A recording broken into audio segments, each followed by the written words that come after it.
Hello guys! Hello, this is for Sagittarius. Welcome dito sa aking channel, Kapalaran 888. Welcome. Alamin natin kung anong messages, vibration, gabay, energy para sa lahat ng Sagittarius. Okay, this is for the weekly tarot reading guys. Number 6, number 3, number 7, number 25, 7. Yung first card dito, Sagittarius, sinasabi ng barahan na there's a successful venture sa loob ng tahanan mo. So, sinasabi ng baraha sa'yo dito na if you are suffering emotionally, may mga problema sa tahanan, sa parents, sa siblings, sa asawa, wag ka daw masyadong mag-alala kasi posibleng maayos yan and magiging maganda yung takbo ng future mo. And at the same time, there's a news or there's an incoming wedding proposal, wedding bells, or kung ano pa man. Seven of Spades, sinasabi ng baraha sa'yo dito na yon. Merong maghihiwalay, merong magpapakasal, merong mga pamilya na posibleng nagkahiwalay and then possible na magkabalikan.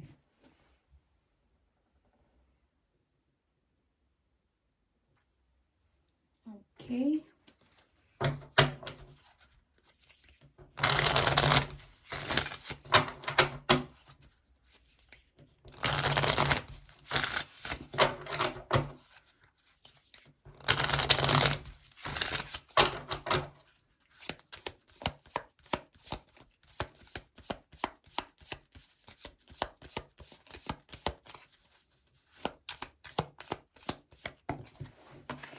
Okay, reverse na the devil. So, temptation. Yung temptation na posibleng pinagdadaanan mo sa ngayon. Or maybe, marami kayong mga procrastination sa buhay, kinakatakutan. Yun yung pwedeng temptation na parang hindi nyo magawa kung anong gustong gawin nyo because of that. Minsan, di ba, ang dami yung plano, pero hindi nyo nagagawa because natatakot ka. So, sinasabi ng baraha sa'yo na sa linggong ito, if ever lang na makaramdam ka ng takot, makaramdam ka ng, yung parang feeling mo na undecided ka, kasi hindi mo sigurado, sinasabi ng baraha sa'yo dito na, huwag kang mag-alala, kasi maayos ang lahat eh. For example, ang example dito is, there's a relationship na meron ka na ayaw mong gawing stable. Natatakot ka because of your bad experience, of your past, or past ng person na yun. But this week, sinasabi ng barahan na once na nilakasan mo yung loob mo, and then gawin mo kung ano talaga yung nararapat, mag-iiba yung takbo ng buhay mo. Okay, so basta wag ka daw matakot kasi yung takot na kinakatakutan mo, yung takot na yan na nagiging dahilan para hindi mo matuloy yung mga plano mo, illusion lang daw yan. Okay?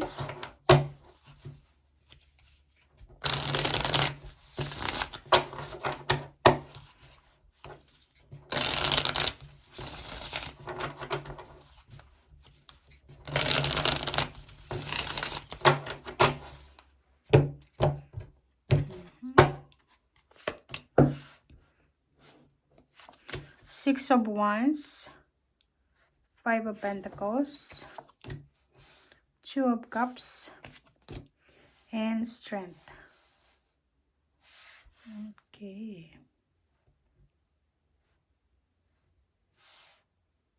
Okay, so yung 4 cards na yan, sinasabi ng baraha na there's a victory and success coming, lalo na sa mga financial problems na pinagdadaanan nyo sa ngayon.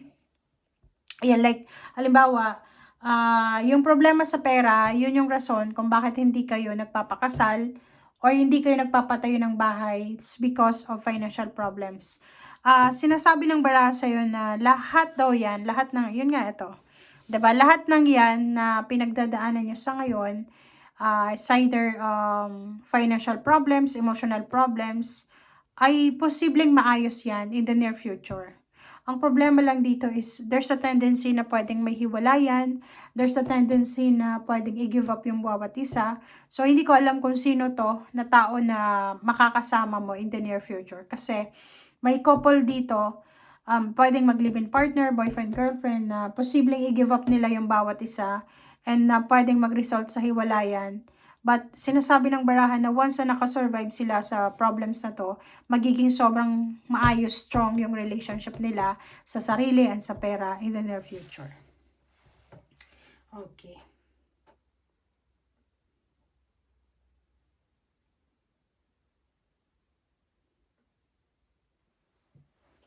Okay.